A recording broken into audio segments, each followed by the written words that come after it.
madaxweynaha Soomaaliya oo dalka dib ugu soo laabtay kadib ka qaybgalkii shirkii ka dhacay Brussels. askar lagu eedeeyay inay qalqal ka dhex wadeen xerada General Gordon oo maanta xukun lagu riday. dowladda Qatar oo ku baaqday in Soomaaliya laga garabsiiyo la dagaalanka xagjirnimada. dowladda Imaaraadka Carabta oo mar kale ku celisay inaysan faragelin ku hayn madaxbannaanida madaxweynaha Soomaaliya Maxamed Cabdullaahi Farmaajo ayaa maanta dalka dib ugu soo laabtay kadib markii uu ka qayb galay shir looga hadlayay arrimaha Soomaaliya oo lagu qabtay magaalada Brussels ee dalka Belgiumka. mas'uuliyiin ka tirsan dowladda Soomaaliya ayaa waxay garoonka ku soo dhaweeyeen madaxweynaha Soomaaliya iyo wafdi uu hogaaminayay oo ay ku jiraan xubno wasiiro ah. intii uu ku sugnaa madaxweyne Farmaajo Brussels waxa uu kulamo kala duwan ay la qaateen madaxda caalamka ee shirka goobjooga ka ahaa iyo jaaliyada Soomaaliyeed ee ku nool dalka Belgiumka. sidoo kale madaxweynaha dalka ayaa waxa uu kulamo la qaatay gudoomiyaha xisbiga mucaaradka ee u ciiday Somaliland waxaana ay ka wada hadleen colaadda ka taagan deegaanka Tukaraq ee gobolka Sool. madaxweyne Farmaajo iyo Faysal Cali Waraabe ayaa waxa ay isku afgarteen in la damiyo colaadda u dhaxaysa Somaliland iyo Puntland. shirkii lagu soo gabagabeeyay magaalada Brussels ee dalka Belgiumka ayaa waxa Soomaaliya looga yaboohay lacag dhan in ka badan 500 bilyan taasi oo wax looga qabanayo xaaladda adag ee xilligan ka jirta dalka. askar lagu eedeeyay inay qalqal ka dhex wadeen xerada General Gordon ayaa la xaqiijiyay in lagu riday xukun. Maxamuud Cismaan Warsame ayaa warkan faahfaahinaya. maanta oo khamiisa waxaa maxkamadda darajada koowaad ee ciidamada qalabka sida xukun ay ku riday askar tiradoodu ay gaarayso 18 askari kuwa oo lagu eedeeyay in ay qalqal ka dhex wadeen ciidan ka tirsan guutada 14 Oktoobar iyo in ay gadood ka sameeyeen xarunta General Gordon oo ku taala degmada Hodan ee gobolka Banaadir. xeer ilaalinta ayaa waxa ay askarta ku soo eedeeyeen inay ka dambeeyeen boob ay sheegeen inay u geysteen xerada iyagoo sidoo kale sheegay in ay hayaan cadeemo ku aadan arrimahaasi. gaashaanle dhexe Xasan Cabdiraxmaan Aadan oo ka tirsan saraakiisha maxkamadda darajada koowaad ee ciidamada qalabka sida oo la hadlay warbaahinta ayaa waxa uu sheegay in askarta lagu soo eedeeyay in ay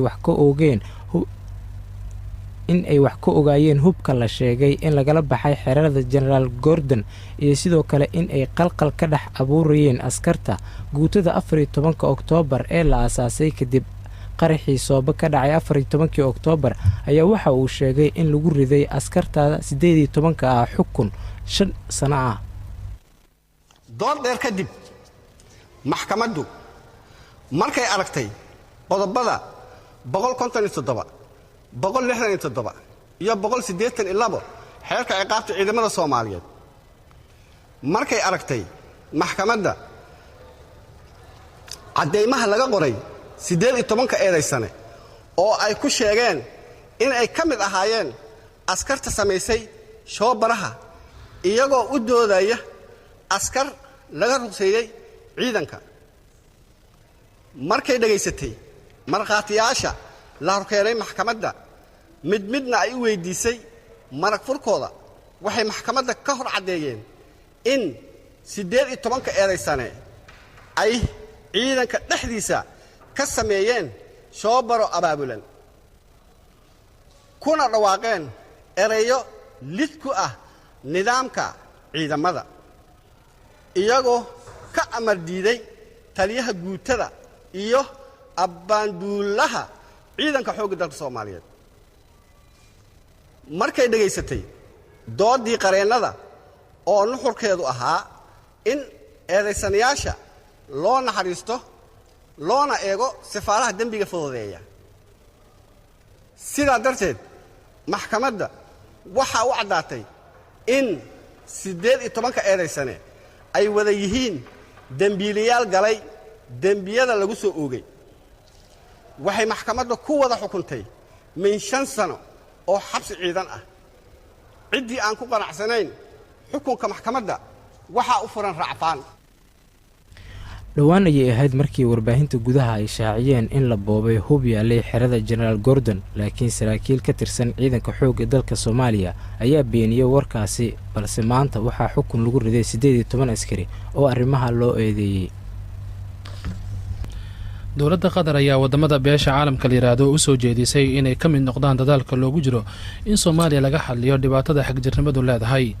wasiirka arrimaha dibadda dowladda qatar Suldaan bin Saad Al Muraaqi oo warbaahinta kula hadlay magaalada Brussels ee dalka Belgium ayaa sheegay in Soomaaliya u baahan tahay in laga garab istaago oo laga caawiyo xal laga gaaro dhibaatada xagjirnimadu leedahay sidoo hadalka u dhigay. waxaana uu sheegay in arrintaasi ay keeni karto in dadka Soomaalida helaan nolol wanaagsan dalkana nabadoobo. wasiir Suldaan hogaamiyaasha beesha caalamka waxa uu jeediyay inay door weyn ka qaataan xal u helista xagjirnimada Soomaaliya ka jirta sida uu yiri, waxaana inta uu ku daray in culayska ugu weyn ee haatan ummadda Soomaalida haysta uu yahay xagjirnimada oo dhibaato badan ku haysa. haddii xal laga gaarana uu dalka Soomaaliya noqonayo mid cagihiisa isku taaga. in Soomaaliya laga daayo faragelinta nooc kastaba ha ahaatee si loo dhiso hay'adaha dowliga ah isfahamna dhex maro dowladaha iyo dowladda iyo dowlad goboleedyada ayuu sidoo kale soo jeediyay wasiirka arrimaha dibadda Qatar.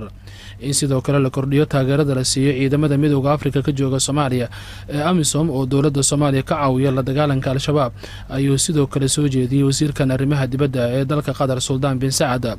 wasiirku waxa uu sidoo kale soo hadal qaaday in tan iyo markii ay timid dowladda uu hogaamiyo madaxweyne Farmaajo in la qaaday tillaabooyin dhowr ah oo dhanka horumarka ah, hase ahaatee loo baahan yahay in caalamku ay taageeraan socodsiinta tillaabooyinkaas sidoo hadalka uu yiri. dhankiisa waxa uu ballan qaaday in dowladdiisu ay sii wadayso taageerada ay siiso dowladda federaalka ah ee Soomaaliya iyo weliba dowladaha taageera. dowladda Soomaaliya ayaa sanadkii hore diiday inay xiriirka u jarto dowladda Qatar kadib markii dhowr dowladood oo Carbeed iyaguna ay xiriirka u jareen dowladda Qatar oo ay go'doomiyeen, laakiin dowladda Soomaaliya ay sheegtay inay dhexdhexaad ka tahay. maxamed ciise suweydi safiirka imaaraadka carabta u fadhiya Belgiumka midowga Yurub iyo Luxembourg ayaa mar kale waxa uu ku celiyay sida imaaraadku uu daacad ugu yahay dadka Soomaaliyeed uuna u taageerayo dadaalada midnimada ammaanka iyo xasiloonida looga dhalinayo Soomaaliya, sidoo kalena lagula tacaalayo caqabadaha ammaan siyaasadeed iyo horumar ee Soomaaliya sida ay warisay wakaaladda wararka imaaraadka carabta u faafisa. imaaraadka carabtu waxa uu soo dhaweynayaa heshiiskii siyaasadeed ee Juun una dhexeeyay dowladda federaalka ah iyo maamul goboleedyada ayuu yiri Suweydi. safiirku waxa uu hadalkiisa ku sii daray in imaaraadka carabtu uu Soomaaliya gacan siinayo gaar ahaan isbedelada amni iyo fulinta qorshaha horumarka qaranka. imaaraadka carabtu waxa uu si dhow ula socdaa horumarka ay sameeyeen dowladda federaalka ah ee Soomaaliya iyo hay'adaha caalamiga ah ee dhaqaalaha ayuu yiri Maxamed Ciise. safiirku waxa uu hoosta ka xariiqay in dowladdiisu aysan faragelinaynin arrimaha gudaha ee Soomaaliya isla markaana ay xushmeynayso midnimada Soomaaliya.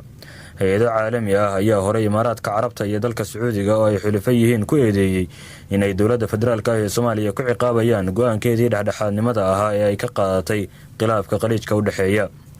madaxweynaha Kenya Uhuru Kenyatta ayaa ka mid ah madaxda gobolka ee imaaraadka carabta ku eedeeyay inuu faraha kula jiro arrimaha gudaha ee Soomaaliya kadib khudbad uu 2 May dadkiisa u jeediyay. xiriirka Soomaaliya iyo imaaraadka carabta ayaa sidoo kale hoos u dhacay waayihii u dambeeyay, welina ma jirto soo kabasho uu sameynayo xiriirka labada dowladood.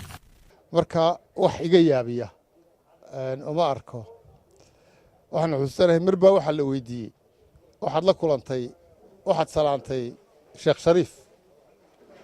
wuxuu ku jawaabay oo hadda salaamay booluu qabay. kolkaa uu arkay isaga Xasan Sheekh oo wasiirkiisii khaarajiyada ee Foosii la socoto London buu kula kulmay, waliba hoteelka uu qasbaday oo isagana uu arkay. haddii uu madaxweynaha Farmaajo arkayna anigu waxaa aragyadaa hore wax ka duwan uma arko, wax dhibaato ana uma arko.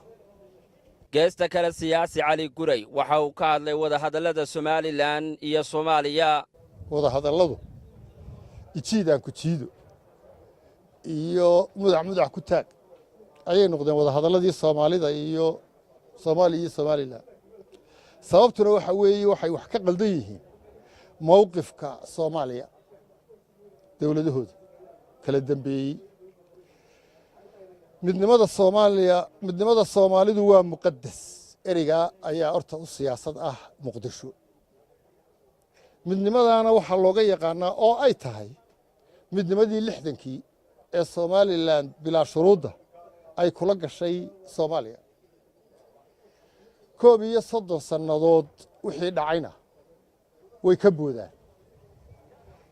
marka mowqifka Soomaaliya inta uu sidaa yahay marka halkan shaaraca hargeysa laga dhegaysto ee ay yidhaahdaan midnimada soomaalidu waa muqadas waa 60kii sidaanu idiin cunnay aanu idiin cunno halkanna waxay jawaabtu noqotaa shaaraca hooyadiinu sheega jawaab kale uma hayaan reer Hargeysana marka wax kale ma ahayn war caqli keeno oo aan dawlad qura noqono iyo aan laba dawladood noqono baynu isku haynaa colaad kale ma jirtay mowqif ka duwan midnimadii 60kii ma haysaan mise ma haysaa wey dad badan waxay yidhaahaan cali gurey xukuumaddii madaxweyne siiraayo aad ayuu u weerari jiray haddana xukuumadda tan oo arrimo badan la dhaliilayo kama hadlo oo dee waxaa laleeyahay madaxweynaha dee waa isku deegaan oo arrimahaas awgeed ku daynaya siyaasaddii iyo hadda maxaad uga hadli lahday xukuumaddii oo beryahan aan dee hadalkaagii lahayn horta dhowr sababood sababta ugu horreysa waxa weeye anigu madaxweyne walba wakhti waan siiyaa axmed siilaaye 2 sannadood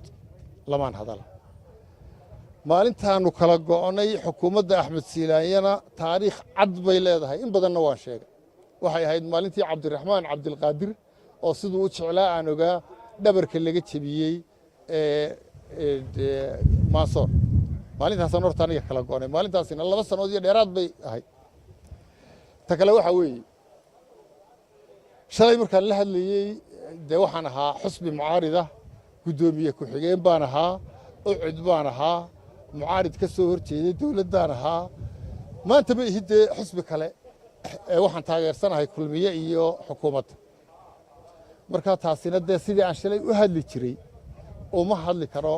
lama hadli karo xukuumaddan in kasta oo aanan anigu wixii cadaalad darro ah iyo xumaan ah iyo sharci darro ah midna aanan ku taageerin qodobka saddexaad waxaa weeye waxaan ogaaday show dalkaba inta waalaysa qolo ee ugu mucaaradsanaan jirtay intayadii asanamta baanu ahayn raggii iga hadalka adkaa ee ibraahim dhegaweyne lahaa ee maxamed xaashi cilmi lahaa ee aan wada mucaaridka ahaan jire shalay maanta wadaadka way ka meermeeraanoo labada askari waxoogaa ka meermeeridii way jirtaa oo qabyaalad maaha taasiye hadday qabyaalad tahayna waa sanamnimada ee tareerka maaha cali gurayn ugu dambayntii su'aal yaroo kaftana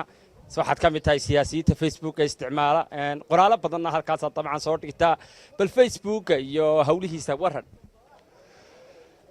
horta facebook dee social mediahu ka mid yahay aniguna beri horaan waxa ii geeyey ka sheekeeyeyo waxaan idhi cadhaa ii geysay facebook oo markii layga xidhay tiifiyadii